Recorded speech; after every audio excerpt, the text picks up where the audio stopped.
السلام علیکم۔ ناول اٹھ جاب تیری باری ہے، قسط نمبر 8، آخری قسط۔ نیو ایجوکیٹر کی ٹریننگ ہو رہی تھی۔ فزکس اور میتھ کے لیے اسے بلایا گیا تھا۔ کچھ دنوں کے لیے روٹین ذرا چینج ہو گئی۔ اس دن بھی اس نے اپنے 35 ایجوکیٹر سے کہا کہ اپنے اپنے فیورٹ ٹیچر کے بارے میں بتائیں۔ سب کی الگ الگ باتیں، الگ الگ کمنٹس، وہ سن کر کافی انجوائے کرتا رہا۔ نیکسٹ۔ Yes madam. اس نے اگلی ایجوکیٹر کو کھڑا کیا۔ سر، میرا نام سمرین کنول ہے۔ ویسے تو میں فیصل آباد سے ہوں، مگر جاب یہاں ہوئی ہے۔ سر، میں نے اپنی لائف میں بہت اسکول چینج کیے ہیں، بہت کالج دیکھے، بہت ہائی فائی پروفیسر سے پالا پڑا، بٹ نہ تو کسی کالج لیکچرار نے متاثر کیا اور نہ ہی کسی یونیورسٹی پروفیسر نے۔ میں سیکنڈ ایئر میں تھی جب ہماری اکیڈمی میں فزکس کی ایک میم آئیں۔ سر، میں شاید لفظوں میں نہ بتا سکوں کہ وہ اپنے اخلاق، کردار اور ذہانت کے کون سے مقام پر تھیں۔ میں لاکھوں دفعہ بھی ان کے لیے بیسٹ کا لفظ استعمال کروں تو کم ہوگا۔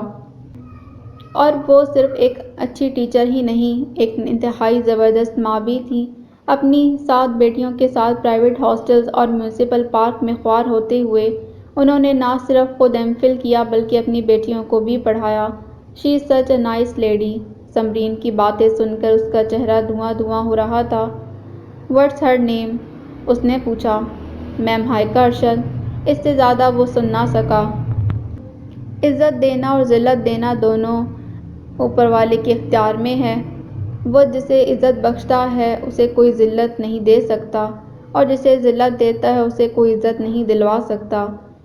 ون اینڈ اونلی ہونا، سب سے اوپر ہونا، عزت کے اعلیٰ معیار کو پانا، یہ سب ہائیکا کے نصیب میں تھا۔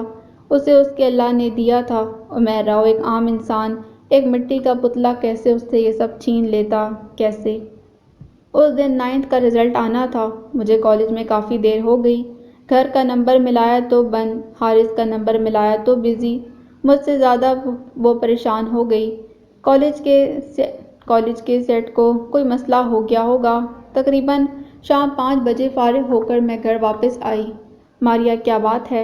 گھر والا نمبر کیوں بند ہوا ہے؟ میں نے بیگ باہر ہی چارپائی پر پھینکتے ماریا سے پوچھا۔ وہ بجائے جواب دینے کے اوپر بھاگ گئی۔ اس کے رزلٹ کا کیا بنا؟ میں نے سدرا کو بازو میں پکڑتے ہوئے پوچھا۔ پتہ نہیں ماما۔ وہ بازو چھڑوا کر ادھر ادھر ہو گئی۔ میں نے فوراً اندر آ کر لیپ ٹاپ کھولا اور اس سے پہلے کہ کچھ دیکھتی عائشہ اور رمشا مجھے کھینچ کر باہر لے آئیں۔ سر، حارث آئے ہیں ماما، باہر چلیں۔ حارث دروازے سے باہر بائیک سٹارٹ کیے کھڑا تھا۔ بیٹھو، مجھے دیکھ کر بولا۔ کہاں جانا ہے؟ میں نے پوچھا۔ کوئی کام چپ چاپ بھی کر لیا کرو۔ اس نے بازو سے کھینچ کر مجھے اپنے پیچھے بٹھایا اور بائیک دوڑا دی۔ بتا تو دیں کہاں جانا ہے؟ ماریا کے رزلٹ کا کیا بنا؟ میری ہر بات پر اس نے جیسے کان لپیٹ لیے۔ آنکھیں بند کرو، ایک اور حکم صادر ہوا۔ کیوں؟ میری بس ہو گئی۔ بند کرو۔ اس نے زبردستی اپنا ہاتھ پیچھے کو کر کے میری آنکھیں بند کروا دیں، پھر چند لمحوں بعد بائیک روک دی۔ اترو نیچے۔ مجھے نیچے اتارتے چند قدم چلایا، پھر بولا، کھولو آنکھیں۔ میں نے فوراً آنکھیں کھولیں۔ 8x8 مربع فٹ کا بڑا سا بینر بس اسٹاپ کے بالکل وسط میں استادہ تھا۔ دی اسٹار اکیڈمی کی ہونہار طالبہ ماریہ ثنا کی بورڈ میں اول پوزیشن۔ میں سن سی کھڑی رہ گئی۔ اللہ نے ہمیشہ مجھے اس سے زیادہ دیا جتنا میں نے مانگا، ہمیشہ مجھے اس خاص نعمت سے نوازا۔ کیا ہوا جو کچھ عرصے کے لیے سب کچھ واپس لے لیا؟ کیا ہوا جو خوب رلایا مگر اس کے بدلے میں سب سے زیادہ نوازا؟ جو چھینا اسے سود کے ساتھ واپس کیا۔ میں MSc کرنا چاہتی تھی، اس نے MPhil کروا دیا۔ میں لیکچرار بننا چاہتی تھی، AP بنا دیا۔ میں دی اسٹار کو پوزیشن دینا چاہتی تھی، اس نے وہ پوزیشن میری اپنی بیٹی کے حصے میں ڈال دی۔ میں نے جب مانگا اس نے دیا اور دگنا دیا۔ بیٹھو۔ حارث نے میرے ساکت وجود کو دوبارہ اپنے پیچھے بیٹھنے کو کہا۔ میں چپ چاپ بیٹھ گئی۔ حارث نے پورے شہر میں بائک گھمائی۔ ہر جگہ، ہر گلی، ہر چوراہا، ہر دیوار، ہر سڑک صرف ماریہ کے بینر، پوسٹر اور پمفلٹ سے سجی ہوئی تھی۔ ماریہ ثنا، اللہ کی خاص رحمت جو صرف میرے لیے تھی۔ وہ مٹھائی کا ڈبہ اور ماریہ کا پمفلٹ لے کر خود عمیر کے پاس آیا تھا۔ آج مجھے یقین ہو گیا کہ صبر کا صلہ دگنا ہوتا ہے۔ یہ تو مجھے پتہ تھا کہ ایک نہ ایک دن پوزیشن میرے حصے میں آئے گی، لیکن وہ پوزیشن ہولڈر تمہاری بیٹی ہوگی، یہ میرے وہم و گمان میں کبھی نہیں تھا۔ حارث کی مسکراہٹ اسے سلگائی جا رہی تھی۔ بڑی مشکل سے موقع ملا ہے عمیر، اتنی جلدی نہیں گنواؤں گا۔ وہ عمیر کے الفاظ ہی اسے واپس لوٹا رہا تھا۔ عمیر کے بس میں کیا تھا؟ شاید کچھ بھی نہیں۔ اسے بس اب چپ چاپ اپنی الماری گیٹ ویل سون کے کارڈ سے بھرنا تھی۔ فرسٹ ایئر کے رزلٹ میں بھی وہ ہار گیا۔ دی اسٹار اکیڈمی سے ارم شہزادی پوزیشن لے گئی۔ ہر دوسرے دن کوئی نہ کوئی بچہ اس کی اکیڈمی چھوڑ جاتا۔ اس کا عروج رفتہ رفتہ ختم ہو رہا تھا۔ وہ ایک بار پھر چھا رہی تھی، ایک بار پھر اس کے راستے میں آ رہی تھی، ایک بار پھر اسے انگلی دکھا رہی تھی۔ اس کی ہار کا سبب اس کی اپنی بیٹیاں تھیں۔ ماریا 10th میں گئی تو فزکس اور کیمسٹری کی کلاس کے لیے کمرے چھوٹے پڑ گئے۔ ہائیکا کو برآمدے میں کلاس لینا پڑتی۔ لڑکوں کی تعداد بھی بڑھتی جا رہی تھی۔ چنانچہ جیسے ہی ماریا والا سیشن ختم ہوا، حارث نے بلڈنگ چینج کر لی۔ جس سال ماریا کا فرسٹ ایئر کا رزلٹ آیا، اس سال دی اسٹار اکیڈمی کا ستارہ سب سے زیادہ روشن تھا۔ اس دن ہائیکا اور حارث نے اس ڈوبتی اکیڈمی کو کئی سال پہلے والا مقام دلوایا۔ اس سال اس اکیڈمی کی دیواروں پر 4 بینر لگے تھے: ارم شہزادی دی second year, Maria Sana first year, Huzaifa Khan 10th اور عائشہ ثنا 9th۔ حارث نے کھل کر بدلہ لیا، عمیر کو 4 ڈبے اور کارڈز بھجوائے۔ بہت دیر بعد ہائیکا کو پتہ چلا کہ ارم عارش کی سالی تھی۔ وہ کھانا بنا رہی تھی جب اس کے فون کی بیل بجی۔ ماریا کو آواز دیتی وہ کچن سے باہر نکلی۔ کوئی انجان نمبر تھا۔ جی۔ کال ریسیو کرتے اس نے سیل کان سے لگایا۔ کس مٹی کی بنی ہو تم ہائیکا ارشد؟ عمیر کی سرد آواز سے جامد کر گئی۔ آج 10 سال بعد اس نے عمیر کی آواز سنی تھی۔ 5 سال جو سلوک میں نے تمہارے ساتھ کیا تھا وہ کسی جانور کے ساتھ کیا جائے نا تو وہ بھی سدھر جائے۔ عمیر کا غرور آج بھی ویسا ہی تھا۔ میں جانور نہیں ہوں، انسان ہوں، وہ ہولے سے بولی۔ اسی لیے سمجھا رہا ہوں، بس کر دو، بہت ہو گیا۔ 15 سال پہلے والی غلطی دوبارہ مت دہراؤ۔ جس دن میری برداشت جواب دے گئی، اس دن دوبارہ جوتے کی نوک پر رکھ لوں گا، سمجھی؟ ہائیکا اندر تک لرز گئی۔ اور یاد رکھنا اس بار صرف 5 سال کی سزا نہیں ملے گی، اپنے ہاتھوں سے مار دوں گا تمہیں۔ اس کے ہاتھوں سے نہ جانے کب فون پھسل گیا تھا۔ کیا ایک بار پھر وہی سب ہوگا؟ کیا ایک بار پھر امید دی جائے گا؟ اگر وہ مر گئی تو اس کی بیٹیوں کا کیا بنے گا؟ اسے لگا کچھ ہو رہا ہے کیا؟ اس سے پہلے کہ اسے کچھ سمجھ آتی، وہ دل پر ہاتھ رکھتے گرتی چلی گئی۔ اسے دوسرا ہارٹ اٹیک ہوا تھا۔ رات کو ہوش آیا۔ ماریا اور حارث اسے ہسپتال لے آئے تھے۔ اپنی عمر دیکھو اور کام دیکھو، اسے ہوش میں آتا دیکھ حارث بولا۔ ماریا روتے ہوئے اس کے سرہانے آ بیٹھی۔ حارث، اس نے ہولے سے پکارا، مجھے اور نہیں لڑنا۔ اس کی بات سن کر حارث سن ہو گیا۔ مجھ میں ایک بار اور ہارنے کی سکت نہیں ہے۔ اس کی آنکھوں سے آنسو بہنا شروع ہو گئے۔ حارث اس کے پاس آ کر بیٹھا تھا۔ عمیر نے کچھ کہا ہے؟ اس نے پوچھا۔ ٹھیک کہا ہے اس نے، 5 سال میں تو مار کھا کر جانور بھی سدھر جاتا ہے، میں تو پھر انسان ہوں۔ دوبارہ دربدر ہو گئی تو کیا کرو گی؟ 7 جوان بیٹیوں کو لے کر کہاں کہاں پھرو گی؟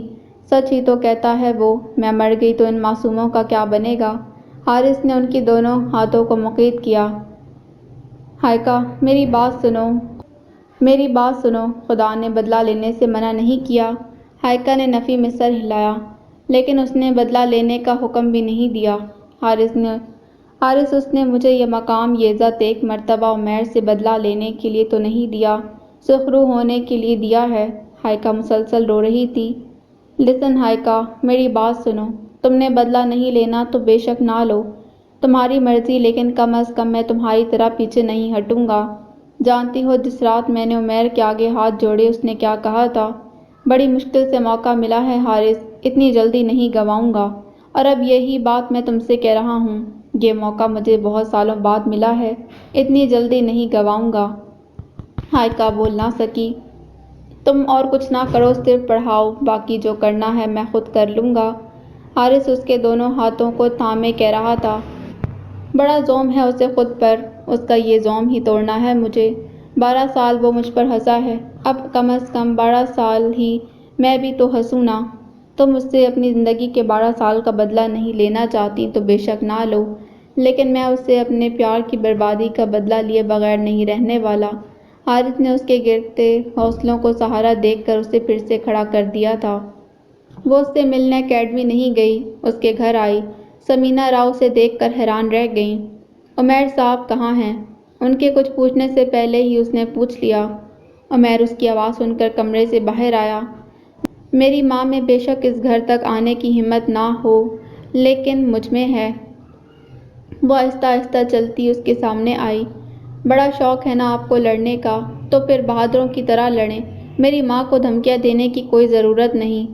عمیر کو ذرا نہ لگا کہ اس کے سامنے ہائیکا کھڑی ہے، اسے لگا اس کے آگے دوسرا عمیر کھڑا ہے، اکڑا ہوا تنا ہوا۔ جتنی نفرت آپ میری ماں سے کرتے ہیں نا، اس سے زیادہ نفرت میں آپ سے کرتی ہوں۔ سمینا راؤ نے اسے قطعاً نہ روکا، بولنے دیا۔ کیا خیال ہے آپ کا کہ وہ پرانے والے حالات دوبارہ لوٹ آئیں گے؟ آپ ماما پر ہاتھ اٹھائیں گے اور میں صرف دیکھتی رہوں گی؟ ماما روئیں گی تو میں بھی ساتھ روؤں گی، ماما کو تکلیف ہوگی تو میں سہم کر ڈر کر چھپ جاؤں گی۔ نہیں سر عمیر راؤ، اس بار آپ نے ہاتھ اٹھایا تو میں اسے روکوں گی۔ اب آپ کی وجہ سے میری ماں کو کوئی تکلیف پہنچی تو مجھ سے برا کوئی نہیں ہوگا۔ انگلی اٹھا کر وہ اسے وارن کر گئی تھی۔ آج پھر سمینا راؤ اس سے ملنے آئی تھی۔ اس کی اندر کو دھسی آنکھوں اور زردی مائل رنگت دیکھ کر دکھی ہو گئی۔ کچھ نہیں ہوا مجھے، وہ انہیں چپ دیکھ کر مسکرا کر بولی۔ ہائیکا، ایک طرف تم ہو جسے میں کچھ کہوں تو شاید گناہ گار کہلاؤں، اور دوسری طرف میرے وجود کا وہ ٹکڑا جسے رات انجائنا کا اٹیک ہوا ہے۔ ہائیکا تڑپ گئی۔ عمیر کو انہوں نے اس بات میں سر ہلایا۔ کبھی ہار دیکھی نہیں ہے نا، اس لیے برداشت نہیں کر پا رہا۔ ان کے لہجے میں دکھ تھا۔ ہائیکا بول نہ سکی۔ اور دشمنی جیسے اعمال کا صلہ بھی ضرور ملتا ہے، جلد یا بدیر لیکن ملتا ضرور ہے، اور بعض اوقات ایسے ملتا کہ وہ انسان توقع نہیں کر سکتا۔ دنیا کی نظروں میں وہ کچھ بھی نہیں ہوتا، لیکن خدا کی نظروں میں وہ بہت کچھ ہوتا ہے۔ وہ بولتی چلی گئیں۔ آج تم سمیت شاید سب یہی سمجھتے ہیں کہ عمیر کو شاید اس کے کیے کی سزا نہیں ملی، لیکن میں جانتی ہوں ہائیکا کہ اسے کتنی شدید سزا ملی ہے۔ اندر سے ٹوٹ چکا ہے وہ۔ یہ کم ہے کیا کہ آج وہ ایک ایسے بیٹے کا باپ کہلاتا ہے جو اس کا ہے ہی نہیں۔ ہائیکا دم بخود رہ گئی۔ سمینا راؤ کی آنکھیں بھیگ گئیں۔ اپنی مرضی سے شادی نہیں کی تھی اس نے، صرف عالیہ کی خاطر کی تھی۔ صفیہ اس کی نند تھی، گھر سے بھاگ گئی اور جب چند ماہ بعد لوٹی تو ایکسپیکٹڈ تھی۔ گھر والے مرتے کیا نہ کرتے، مار پیٹ کے دوبارہ قبول کر لیا۔ تمہیں گئے 4 ماہ ہوئے تھے، ابھی عالیہ کے شوہر نے اس پر زور ڈالنا شروع کر دیا۔ عمیر نہ مانا۔ عالیہ کے 2 بچے تھے، تب تیسرا ہونے والا تھا، اسے پہلی طلاق ہو گئی۔ عمیر کے قدموں میں بیٹھ کر روئی وہ تب کہیں جا کر راضی ہوا، صرف اس کا گھر بچانے کے لیے۔ شادی کے بعد کچھ عرصے کے لیے صفیہ کو غائب کر دیا اور ارزم کی پیدائش کے 2-3 سال بعد وہ گزر گئی۔ مجھے اور عمیر کو آج بھی نہیں پتا کہ ارزم جائز اولاد ہے بھی یا نہیں۔ وہ چپ چاپ سنتی رہی۔ نہ سوچو تو شاید یہ سزا کچھ بھی نہیں، لیکن اگر سوچو تو شاید اس سے بڑی سزا اور کوئی نہیں۔ انہوں نے اپنے آنسو صاف کیے۔ ہائیکا انہیں دیکھ کر رہ گئی۔ جب وہ بادشاہ بنا ہوا تھا تب میں اسے بھی نہ روک سکی تھی۔ آج تم ملکہ بنی ہوئی ہو تو میں تمہیں بھی نہیں روک سکتی، لیکن یہ بھی سچ ہے کہ تکلیف اسے ہوگی تو مجھے دکھ زیادہ ہوگا۔ وہ کہتے ہوئے اٹھ کھڑی ہوئیں۔ شاید میں میڈم سمینا کے اس ایک رات کے احسان کے بدلے پیچھے ہٹ جاتی، لیکن حارث نے مجھے پیچھے نہ آنے دیا۔ نو ہائیکا، مجھے آدھی ادھوری جیت نہیں چاہیے، پوری جیت چاہیے، چاہے چند لمحوں کے لیے صحیح۔ اور پھر ماریا میرے پیچھے دیوار کی طرح کھڑی ہو گئی۔ ماما اتنی جلدی کھیل ختم نہیں کرنا۔ وہ شخص کم از کم ایک بار تو کہے کہ ہاں میری غلطی ہے، چاہے ہاتھ نہ جوڑے، چاہے ہم لوگوں کے سر پر ہاتھ نہ رکھے، لیکن ایک بار جو کچھ کیا ہے اسے غلط تسلیم تو کرے۔ اور شاید وہ دونوں ہی ٹھیک تھے۔ وقت گزرتا گیا۔ ماریا نے FSC کے شاندار سے رزلٹ کے بعد انٹری ٹیسٹ دیا۔ بلڈ کینسر والے آپریشن کو پسِ پش ڈال کر میں نے اس کا میڈیکل میں ایڈمیشن کروا دیا۔ ہر سال کی پوزیشنز دی اسٹار اکیڈمی کے نام ہونے لگیں۔ اچھا وقت بہت جلدی گزرتا ہے، میرا بھی بہت جلدی گزرا۔ ماریا کے بعد عائشہ اور رمشا دونوں نے BSc کیا۔ پھر ایک نے فزکس اور دوسری نے میتھ میں MSc میں ایڈمیشن لیا۔ سدرا کمپیوٹر انجینئرنگ کی طرف نکل گئی۔ ماریا کا 3rd سیمسٹر تھا جب اسامہ نے 9th میں ایڈمیشن لیا۔ اب اسے ڈاکٹر ضرور بنا دیں، عارش نے مسکراتے ہوئے مجھے کہا تھا۔ عمیر ہارتا چلا گیا اور نوبت یہاں تک آ گئی۔ میرے واپس آنے کے 7ویں سال رائل اکیڈمی میں کل 18 بچے تھے۔ عمیر، سمینا راؤ کی چوتھی 5ویں آواز پر وہ چونکا۔ کب سے آوازیں دے رہی ہوں، کہاں گم ہو؟ وہ اس کے سرہانے بیٹھتے ہوئے بولی۔ یہیں ہوں، مجھے کہاں گم ہونا ہے؟ اس نے سر ان کی گود میں رکھ لیا۔ وہ ہولے ہولے اس کی بالوں میں انگلیاں چلانے لگیں۔ بس کر دو عمیر، بہت ہو گیا۔ عمر کا آخری حصہ تو نارمل لوگوں کی طرح گزار لو۔ وہ بولی۔ نارمل لوگ کیسے گزارتے ہیں؟ اس نے پوچھا۔ بیوی کے ساتھ، بچوں کے ساتھ، خوش و خرم، وہ بولی۔ کہاں سے لاؤں بیوی، کہاں سے لاؤں بچے؟ انہیں لگا وہ رو رہا ہے۔ دی تو تھی اللہ نے، بچے بھی دیے تھے، تم نے خود گنوا دیے۔ وہ بولی۔ پیار کرتی تھی وہ تم سے، آج بھی جب میں اس کے سامنے تمہارا نام لیتی ہوں تو نظریں جھکا لیتی ہے۔ اس کی آنکھوں میں نفرت دور دور تک نہیں ہوتی۔ آج بھی پیار کرتی ہے تم سے۔ عمیر بولا تو آواز بھیگی ہوئی تھی۔ پیار کرتی ہے تو بدلہ کیوں لے رہی ہے؟ کیوں ایسے قطرہ قطرہ موت دے رہی ہے مجھے؟ سمینا راؤ نے اس کے آنسو صاف کیے۔ تم نے بھی تو لیا تھا، تم نے بھی تو اسے یوں ہی قطرہ قطرہ موت دی تھی۔ جو تم نے اس کے ساتھ کیا اب وہ تمہارے ساتھ کر رہی ہے۔ کیا ملا تمہیں عمیر یہ سب کر کے؟ بولو کیا ملا؟ سمینا راؤ کے الفاظ اس کے لیے نئے نہیں تھے۔ جب اس نے ہی یہ سوال ہائیکا سے کیا تھا تب وہ چپ ہو گئی تھی۔ آج وہ خود بھی چپ رہ گیا۔ کچھ بھی نہیں، ایک ذرہ بھی نہیں۔ اس 12 سال کی جیت کا کیا فائدہ ہوا عمیر؟ جو چھن بھی گئی۔ آج کیا ہے تمہارے پاس؟ کچھ بھی نہیں۔ نہ بیوی نہ بچے، کیسے گزارو گے باقی کی لائف؟ وہ بولتی چلی گئیں۔ کیا کروں میں؟ وہ کھل کے رو دیا۔ بس کر دو، خود پر رحم کھاؤ اور ختم کر دو سب، وہ بولی۔ پھر کافی دیر تک اس کے بالوں میں انگلیاں پھیرنے کے بعد اٹھ گئیں۔ عمیر یوں ہی لیٹا رہا۔ تمہیں یوں مٹاؤں گا کہ پھر دوبارہ ابھر نہیں پاؤ گی۔ اس کے ذہن کے پردے پر اس کی اپنی آواز لہرائی تھی۔ آنسو اس کی آنکھوں سے ٹوٹ کر گرنے لگے۔ کاش تم اتنا اونچا اڑنے کے بعد جہاں گرو وہاں میں کھڑا ہوں۔ حارث کی آواز آئی۔ وہ ایک دم اٹھ بیٹھا۔ کل ہی تو آیا تھا حارث اس کی بے بسی دیکھنے، اس کی ہار دیکھنے۔ دیکھا عمیر، آج تم جہاں گرے ہو وہاں میں کھڑا ہوں۔ حارث کے الفاظ اسے تیر کی طرح لگے تھے۔ وہ ہار گیا تھا مگر تسلیم نہیں کر پا رہا تھا۔ میں کیسے ہار مان لوں، کیسے؟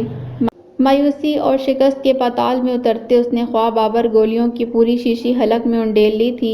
صبح جب سمینا راؤ اسے جگانے آئیں تو منہ سمیت اس کا پورا بستر جھاگ سے سفید ہو رہا تھا۔ پورے دن بعد اسے ہوش آیا۔ بقول ڈاکٹرز کے اس کا بچ جانا ایک معجزہ تھا۔ وہ موت کی آنکھوں میں آنکھیں ڈال کر واپس آیا تھا۔ سمینا راؤ سے اس کی کئی انچ اندر کو اتری ہوئی آنکھیں اور پیلی زرد رنگت دیکھی نہ گئی۔ اس کے گھر آنے کا انتظار کیے بغیر وہ شام کو ہی ہائیکا کی طرف چلی آئیں۔ میں نے تمہیں کہا تھا نا ہائیکا کہ میرے وجود کے ٹکڑے کو دکھ پہنچا تو مجھے تکلیف زیادہ ہوگی۔ وہ ضبط کے باوجود رو پڑیں۔ ہائیکا انہیں دیکھ کر رہ گئی۔ میں کل سے حارث کی اکیڈمی نہیں جاؤں گی۔ اس کے علاوہ آپ کے لیے کچھ کر سکتی ہوں تو بتائیں، وہ بولی۔ اسے تمہارے پڑھانے سے کوئی سروکار نہیں ہائیکا، اسے تمہاری ذات سے دکھ ہے، تمہارا ہونا ہی اس کے لیے تکلیف کا باعث ہے، ناقابل برداشت ہے۔ جب تم نہیں تھی تو خوش تھا مگر تمہارے آنے کے بعد موت کے منہ میں چلا گیا۔ ہائیکا بول نہ سکی۔ پہلے بھی میں نے ہی تمہیں کہا تھا نا یہاں سے جانے کے لیے، آج بھی میں ہی تم سے کہہ رہی ہوں کہ یہاں سے چلی جاؤ، ہمیشہ کے لیے، دوبارہ واپس نہ آنے کے لیے، پلیز۔ وہ زاروں کے تار رو پڑی۔ کیونکہ اگر تم یہاں رہی تو میرا بیٹا اس دنیا میں نہیں رہے گا۔ اس نے آگے بڑھ کر ان کے کندھے پر ہاتھ رکھ دیا۔ ٹھیک ہے چلی جاؤں گی میں، کوشش کروں گی دوبارہ کبھی واپس نہ آؤں، کم از کم میری وجہ سے آپ کو یا آپ کے بیٹے کو مزید کوئی دکھ نہ پہنچے۔ سمینا راؤ مزید کچھ کہے بغیر واپس پلٹ گئیں۔ شام ہونے تک ہائیکا کی طبیعت انتہائی بگڑ چکی تھی۔ وہ کئی لمحوں کے لیے دم بخود رہ گئی۔ ہائیکا سے بھی اسے کسی نارمل رد عمل کی توقع نہیں تھی اور یہی ہوا۔ ماریا کا فون آنے کے بعد جب وہ ہسپتال پہنچا تو وہ جارحانہ انداز میں اس پر چڑھ دوڑی۔ میں نے کہا تھا نا کہ نہیں لڑنا، مجھے کوئی بدلہ نہیں لینا، مگر تم نہیں مانے، موت کے منہ میں اتار دیا اسے۔ وہ سارے آپ جناب بھول گئی۔ اگر بدلہ نہیں لینا تھا تو واپس کیوں آئی تھی تم؟ جب ایک بار یہ شہر چھوڑ ہی دیا تھا تو ہمیشہ کے لیے چھوڑ دیتی۔ اے پی بن کے یہاں کیوں آئی تھی؟ حارث بولے بغیر نہ رہ سکا، کیونکہ کہیں نہ کہیں تمہارے دل میں بھی بدلہ لینے کی خواہش تھی ہائیکا۔ دل سے تم بھی عمیر کو ہرانا چاہتی تھی، اس کے منہ سے ایک بار معافی کا لفظ سننا چاہتی تھی۔ حارث بولتا چلا گیا، ہاں چاہتی تھی میں یہ سب، بہت خواہش تھی میری کہ عمیر کم از کم ایک بار تو مجھ سے معافی مانگے، لیکن اب نہیں ہے۔ وہ مجھ سے معافی نہیں مانگتا تو بے شک نہ مانگے، میری بلا سے کچھ بھی نہ کہے، ایک لفظ بھی نہیں۔ ہائیکا کی آواز بلند ہو گئی، لیکن کم از کم میں اس کی موت کا سبب نہیں بنوں گی۔ ہائیکا سے بولنا دوبر ہو رہا تھا۔ پوری رات وہ خون اگلتی رہی۔ بلڈ کینسر آخری سٹیج پر پہنچ چکا تھا۔ ماریا اسی رات واپس آ گئی۔ اس کا میڈیکل تقریباً مکمل تھا۔ ہائیکا کی حالت دیکھ کر وہ تڑپ گئی۔ حارث نے بامشکل اسے عمیر کے پاس جانے سے روکا۔ 2 دن بعد اس کی فائل رپورٹس آ گئیں۔ بلڈ کینسر ناقابل علاج ہو چکا تھا۔ کسی کو بتائے بغیر وہ اس دن ہسپتال آ گیا۔ ماری اور سدرا گھر گئی ہوئی تھیں اور چھوٹی دونوں اسکول۔ ہائیکا کے پاس صرف اقرا تھی۔ وہ کمرے میں داخل ہوا تو اقرا اسے سوپ پلا رہی تھی۔ دونوں ہی اسے پہچان نہ سکیں۔ کیا بات ہے بیٹے؟ ہائیکا نے ہولے سے پوچھا۔ آپ سے کچھ مانگنے آیا ہوں میم، وہ بولا تھا۔ ہائیکا چونک گئی۔ پلیز میم، میرے پاپا مجھے واپس کر دیں۔ اس کی آواز بھرا گئی۔ تم ارزم ہو، اقرا اس کے قریب آتے ہوئے بولی، مگر ارزم نے اس کی بات کا کوئی جواب نہ دیا۔ ہولے ہولے چلتا ہائیکا کے بستر کے قریب آ گیا۔ میری ماما بہت پہلے مجھے چھوڑ کر چلی گئی تھیں۔ اس کے بعد سے وہی میرے پاپا ہیں اور وہی میری ماما۔ وہ تو پہلے ہی بہت ٹوٹے ہوئے ہیں۔ میں نے اکثر انہیں راتوں کو جاگتے دیکھا ہے۔ آپ کی وجہ سے میں نے پہلی بار انہیں روتے دیکھا ہے۔ ارزم رو رہا تھا۔ پلیز میری ریکویسٹ ہے آپ سے کہ میرے پاپا پر ترس کھائیں، میں ان کے بغیر کیا کروں گا؟ ہائیکا چپ چاپ اسے دیکھتی رہ گئی۔ پھر اس سے پہلے کہ وہ اسے کچھ کہتی، اقرا غصے سے اس کے سامنے آئی۔ لسن، اگر تم اپنے پاپا کے بغیر نہیں رہ سکتے نا، تو ہم بھی اپنی ماما کے بغیر نہیں رہ سکتی۔ ہماری ماما بھی ہمارے لیے پاپا اور ماما دونوں ہیں۔ تم بھی اپنے پاپا سے کہو کہ ہماری ماما پر ترس کھائیں، بس کر دیں اب۔ ہائیکا اسے روکتی رہ گئی۔ بڑے مظلوم بن کر آئے ہو نا تم اور تمہارے پاپا۔ جس گھر میں رہتے ہو وہ تمہارا اپنا ہے۔ ہمارے اور ہماری ماما کے پاس تو گھر بھی نہیں۔ تمہارے پاپا بالکل ٹھیک ٹھاک ہیں، لیکن ہماری ماما کو بلڈ کینسر ہے جس کا علاج نہیں ہو سکتا۔ تمہارے پاپا اکیلے نہیں، لیکن ہماری ماما اکیلی ہیں۔ تمہارے پاپا ان کی طرح راتوں کو نہیں روئے، ان کی طرح دربدر نہیں ہوئے، انہوں نے ان کی طرح دکھ نہیں اٹھائے۔ آج اگر میری ماما کی وجہ سے تمہارے پاپا کی آنکھوں میں آنسو آئے ہیں تو میری ماما بھی صرف تمہارے پاپا کی وجہ سے موت کی چوکھٹ پر کھڑی ہیں۔ اقرا کے آنسو بہنا شروع ہو گئے۔ جاؤ یہاں سے اور جا کر اپنے پاپا سے پوچھو کہ قصوروار کون ہے۔ اقرا نے اسے باہر کی طرف دھکیلا۔ دروازے کے قریب جا کر ارزم رکا۔ وہ تمہارے بھی پاپا ہیں، کہہ کر دوبارہ نکل گیا۔ اقرا دم بخود کھڑی رہ گئی۔ ہائیکا یکدم بے ہوش ہو گئی تھی۔ مجھے ذرا سا اندازہ نہیں تھا کہ تم اس قدر کمزور ہو۔ حارث کی آواز سن کر اس نے یکدم آنکھیں کھول لیں۔ وہ ایک لفافہ اس کے سامنے پھینکتے ہوئے خود سائیڈ صوفے پر بیٹھ گیا۔ عمیر نے لفافہ کھولا۔ اندر گیٹ ویل سون کا کارڈ نکلا۔ عمیر سلگ گیا۔ کیا کرنے آئے ہو یہاں؟ وہ بھڑک کر بولا۔ تم پر ترس کھانے آیا ہوں۔ حارث مسکرایا۔ آئی سویئر تمہارے مرنے سے مجھے کوئی خوشی نہیں ہوگی۔ حارث آگے ہو کر بولا تھا۔ ہائیکا کل سے میری اکیڈمی نہیں آئے گی۔ عمیر نے ایک دم اسے دیکھا۔ مجھ پر ترس کھانے کی کوئی ضرورت نہیں۔ حارث کو ایک دم غصہ آیا۔ رسی جل گئی مگر بل نہیں گئے۔ موت تو بڑوں بڑوں کو سدھار دیتی ہے، تم نہ جانے کس مٹی کے بنے ہو۔ عمیر چپ رہا۔ اور دوسری بات، مجھے تم پر ترس کھانے کا کوئی شوق نہیں۔ میں اس پر ترس کھا رہا ہوں جو اس وقت ہسپتال میں زندگی اور موت کی جنگ لڑ رہی ہے۔ حارث کی آواز پر وہ چونکا۔ تمہاری خاطر مجھ سے لڑی ہے وہ، صاف کہہ دیا اس نے مجھے کہ آئندہ تمہیں دکھ نہیں دے گی۔ حارث کھڑا ہو گیا۔ عمیر مجھے تم سے کوئی ذاتی دشمنی نہیں، مگر میرا اصول ہے کہ مجھ کو وہاں جہاں کسی کے دل میں تمہیں جھکانے کی خواہش نہ ہو، اور تمہارے دل سے یہ خواہش کبھی نہیں جائے گی، کبھی نہیں۔ وہ کہہ کر چند لمحوں تک کھڑا رہا، اسے دیکھتا رہا۔ عمیر نے بڑے ضبط کے ساتھ اپنے آنسوؤں کو باہر آنے سے روکا۔ حارث جیسے ہی دروازے کے قریب پہنچا، آنسو گر پڑے۔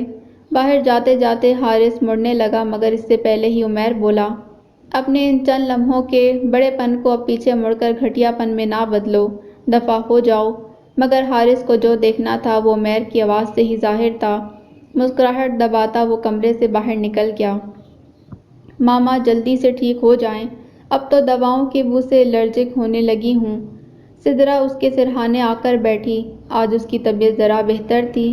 وہ ہولے سے مسکرا دی۔ بیٹے میری بات سنو۔ اس نے سب کو اپنے پاس بلایا۔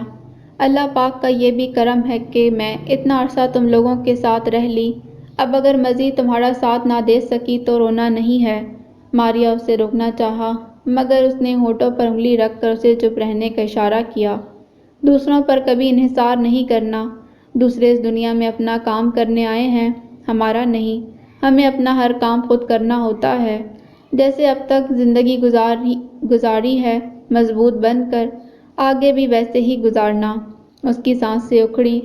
میری بہت خواہش تھی کہ ماریا کو ڈاکٹر بنتے دیکھوں، دیکھ لیا۔ سدرا جیسے ہی فارغ ہو تم اسپیشلائزیشن کے لیے چلی جانا، اپنی زندگی خود بنانا۔ میرا کام راستہ دکھانا تھا، جو میں نے دکھا دیا۔ اب ہر ڈر سے بے پرواہ ہو کر اس راستے پر چلنا، خود کو اتنا مضبوط بنانا کہ کوئی تمہیں توڑ نہ سکے۔ اقرا میری گڑیا ہے، اس کا خیال رکھنا۔ اقرا روتے ہوئے اس سے لپٹ گئی۔ کسی کے گھر جا کر نہیں رہنا، نہ حارث کے نہ عارش کے، کوئی ہمیشہ کے لیے ہمارا سہارا نہیں بنتا۔ بولتے بولتے وہ پھر سے بے ہوش ہو گئیں۔ رات کو عارش اور حارث بامشکل اسے عارش کے گھر لے آئے۔ ماں باپ پتھر تھوڑی نہ ہوتے ہیں جو پگھل نہ سکے۔ اس کی حالت دیکھ کر انہوں نے معاف کر دیا، شاید اب اسے جانا ہی تھا۔ تقریباً دن کے 11 بج رہے تھے جب وہ ہولے ہولے دروازہ کھول کر اندر داخل ہوا۔ وہ بستر پر لیٹی ہوئی تھی، شاید ہلکی ہلکی نیند میں تھی۔ وہ ہولے ہولے چلتا اس کے قریب آ گیا۔ وہی اجڑا چہرہ، ویران آنکھیں، زرد رنگت، نہ جانے وہ اب تک کیسے زندہ تھی۔ وہ ہولے سے اس کے پاس بیٹھا۔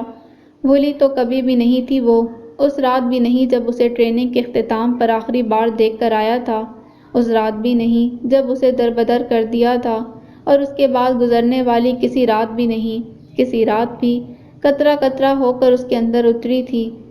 وہ ذرہ ذرہ ہو کر اس کے بازوؤں میں بکھری تھی، ریزہ ریزہ ہو کر اس کے اندر ٹوٹ گئی تھی۔ لمحہ لمحہ اسے یاد آئی تھی۔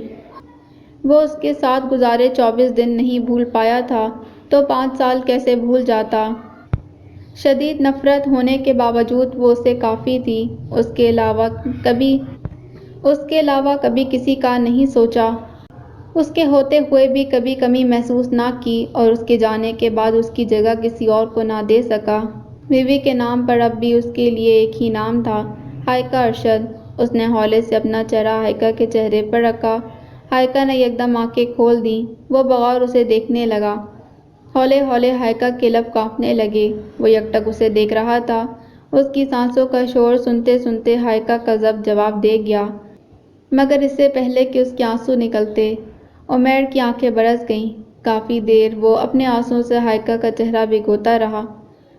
ویسے تو بڑے دعوے کرتی ہو مجھ سے محبت کرنے کے، لیکن میری ایک ذرا سی بات نہیں جان سکی تم، وہ اس پر جھکے ہوئے بولا تھا۔ بار بار تم سے کہا کہ مجھ سے اونچا مت اڑو، نہیں برداشت ہوتا مجھ سے، مگر تم نہیں مانی، پر کاٹ دیے، تمہیں جلا وطن کر دیا۔ سوچا اب تمہیں میری بات سمجھ آ جائے گی، مگر تم نہ جانے کس مٹی کی بنی ہو جو میری بات سمجھ نہیں آ رہی تھی تمہیں۔ مجھ سے اتنا ہی پیار تھا تو واپس کیوں آئیں؟ عمیر بھیگی آواز میں بولتا چلا گیا۔ کیونکہ تم نے پیار سے نہیں کہا، ہائیکا بولی تو آواز کانپ رہی تھی۔ عمیر بول نہ سکا۔ ہائیکا نے بامشکل ہاتھوں سے آنکھیں صاف کی۔ عمیر کا چہرہ ذرا واضح ہوا تھا۔ وہ ہولے ہولے بولنا شروع ہوئی۔ عمیر جب تم مجھ سے پہلی بار ملے تھے، تب صرف ایک بار پیار سے کہتے کہ میرے راستے میں مت آؤ، میں اپنا ہر راستہ بدل لیتی۔ جب تمہیں پتہ چل گیا تھا کہ میں تم سے پیار کرنے لگی ہوں تو ایک بار ہاتھ تھام کر کہتے کہ میرے آگے انگلی مت اٹھاؤ۔ خدا کی قسم عمیر، میں اپنی انگلیاں ہی کاٹ دیتی۔ تمہیں میرا حارث کی اکیڈمی میں پڑھانا اچھا نہیں لگتا تھا تو صرف ایک دفعہ چہرہ تھام کر کہہ دیتے کہ اس کی اکیڈمی میں نہ پڑھاؤ۔ پھر حارث سر کے بل بھی چل کر آتا تو میں اس کی بات نہ مانتی۔ شادی کر لی تھی نا مجھ سے تو اس رات مجھے اپنے اندر چھپا کر ایک بار کہتے کہ پڑھانا چھوڑ دو، میں اسی لمحے چھوڑ دیتی۔ عمیر گلے سے لگا کر صرف ایک بار کہہ دیتے کہ مجھ سے اونچا مت اڑو، میں اپنے پر ہی کاٹ دیتی۔ جس رات طلاق دے کر پرایا کیا تھا اس رات ایک بار کندھے سے لگا کر کہتے کہ کہیں دور چلی جاؤ۔ خدا کی قسم عمیر، میں پاتال کی گہرائیوں میں اتر جاتی۔ اس رات آخری بار آغوش میں لے کر صرف ایک بار کہتے کہ اب کبھی واپس نہ آنا۔ میں وہیں کہیں مر جاتی لیکن واپس نہ آتی۔ ہائیکا کا پورا وجود کانپنے لگا تھا۔ عمیر چند لمحے اسے دیکھتا رہا، پھر ہولے سے اسے سہارا دیکھ کر اٹھایا اور اس کا چہرہ اپنے سینے سے ٹکا دیا۔ دونوں بازو مضبوطی سے اس کے گرد باندھ دیے اور اپنا چہرہ اس کے سر پر رکھا۔ ہائیکا پلیز یہاں سے چلی جاؤ، ہمیشہ کے لیے۔ اس نے ہائیکا کے کانوں میں سرگوشی کی، اور کبھی واپس نہ آنا۔ چند لمحوں بعد وہ دوبارہ بولا۔ ہائیکا نے ہولے سے اپنے بازو اس کی گردن کے گرد پروئے۔ آنسو خود بخود امڈے چلے آ رہے تھے۔ کسی لمحے مجھ سے پیار ہوا؟ اس نے پوچھا۔ شاید ہر لمحہ۔ عمیر کا حصار اس کے گرد تنگ ہوا تھا۔ مجھے یاد کرو گے؟ اس نے پھر پوچھا۔ تم کبھی بھولو گی ہی نہیں۔ اس نے عمیر کی گردن کے گرد ہالا مضبوط کیا۔ ماریا کو اسپیشلائزیشن کروانا، وہ بولی۔ عمیر نے ہوں کہا تھا۔ سدرا کو انجینئر بننے دینا، اس نے پھر ہوں کہا تھا۔ اقرا میری گڑیا ہے، میری گڑیا۔ ہائیکا کی سانسیں ٹوٹنے لگیں۔ عمیر نے اس کے ڈھیلے پڑتے وجود کو اور مضبوطی سے مقید کیا۔ ہائیکا کی آنکھیں بند ہوئیں۔ کیا چاہتے ہیں ہم لائف سے؟ زیادہ کچھ نہیں۔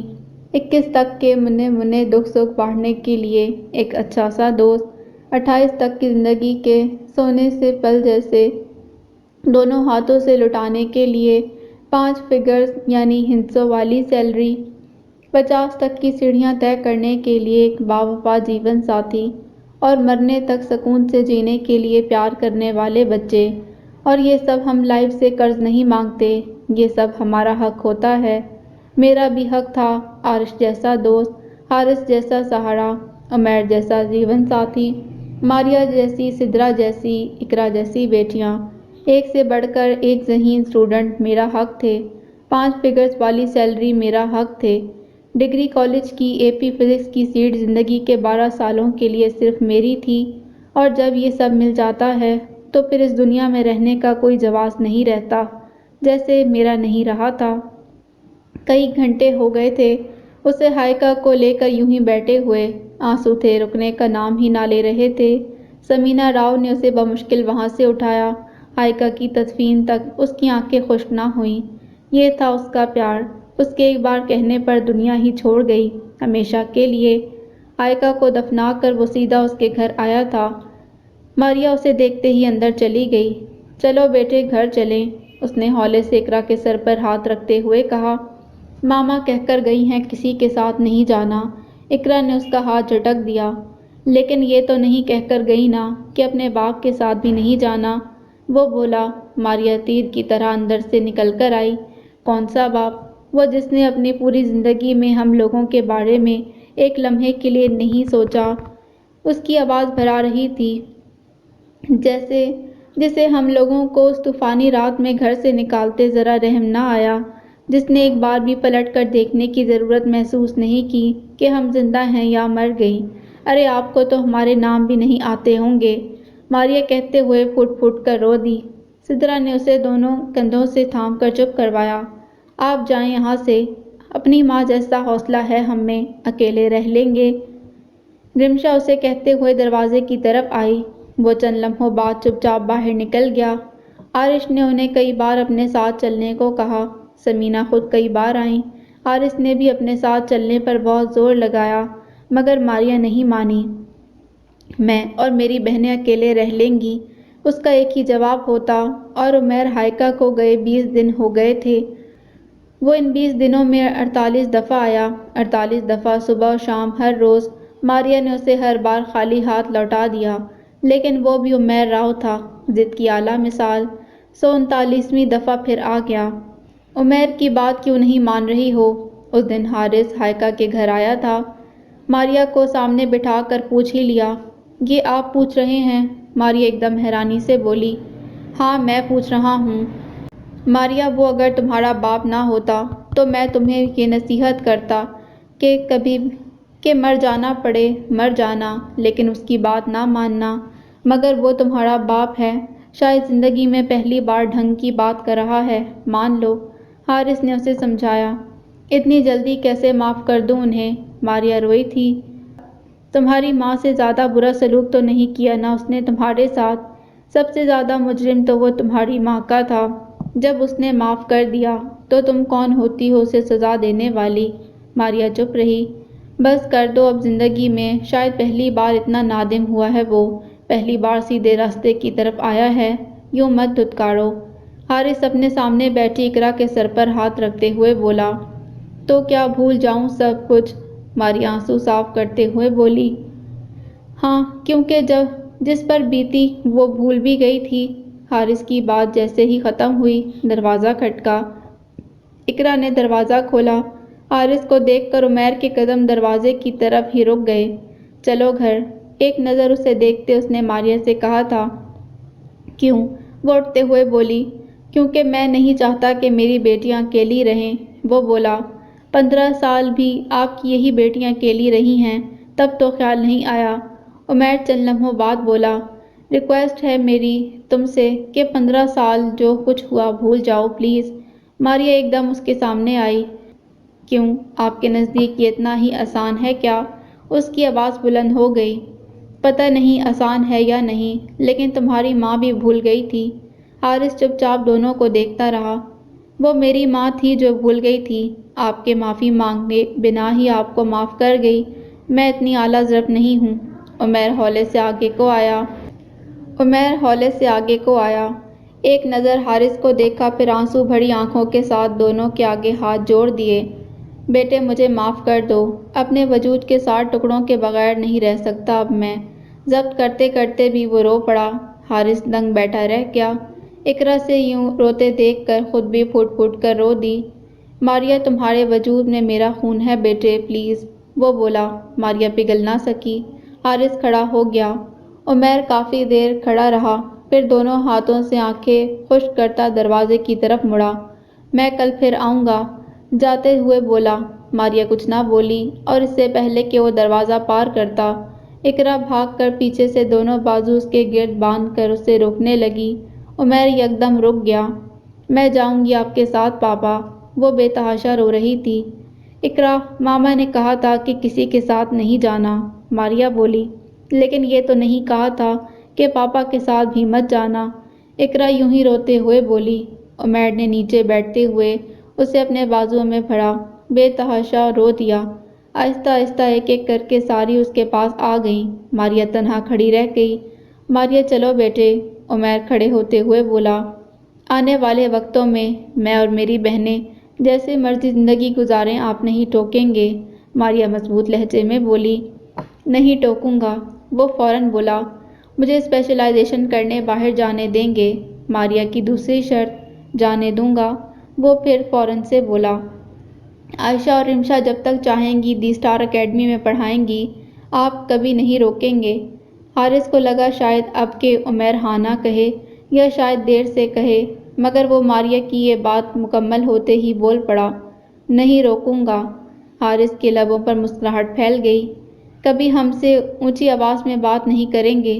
ماریا بولتی چلی گئی۔ نہیں کروں گا، وہ مانتا چلا گیا۔ کبھی ہم میں سے کسی پر ہاتھ نہیں اٹھائیں گے؟ ماریا کے آنسو نکلے تھے۔ نہیں اٹھاؤں گا۔ حارث سے ہنسی روکنا دوبر ہو گیا۔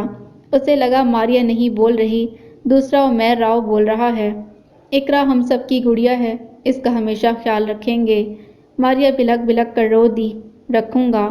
عمیر کی شاید بس ہو گئی تھی۔